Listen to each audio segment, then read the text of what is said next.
വാഹനമില്ലെങ്കിൽ നടന്ന് യാത്ര ചെയ്യുമ്പോൾ ദൈവത്തിന് വേണ്ടത് നിങ്ങൾക്ക് തന്നോളും. ഒന്ന് പറഞ്ഞേ പ്രൈസ് ദി ലോർഡ്.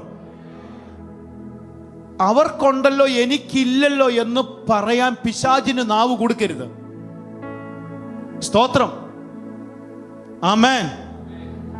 നിനക്കുള്ളത് എനിക്കുണ്ടെന്ന് ഒരു വാക്ക് പറഞ്ഞു. എനിക്കുള്ളതല്ല നിന്റേതല്ലോ. ചേട്ടനോട് പറയാണ് കർത്താവ്. അപ്പൻ പറയാ, മോനെ എനിക്കുള്ളതല്ല, നീ അനുഭവിക്കാത്തത് എൻ്റെ കുഴപ്പമല്ല. ആമേൻ.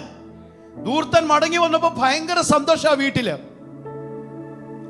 അപ്പൊ ജ്യേഷ്ഠൻ ഈ ആരവും സന്തോഷമൊക്കെ കണ്ടിട്ട് മുഷിഞ്ഞുകൊണ്ട് ജ്യേഷ്ഠൻ പറയാണ്, അപ്പ ഈ കാലമൊക്കെയും ഞാൻ നിന്നെ സേവിച്ചിട്ടും ഒരു മുട്ടാടിനെ കൊന്ന് ഭക്ഷിച്ച് ആഘോഷിക്കാൻ, എൻ്റെ കൂട്ടുകാരോടുകൂടി ആഘോഷിക്കാൻ നീ എന്നെ അനുവദിച്ചില്ലല്ലോ.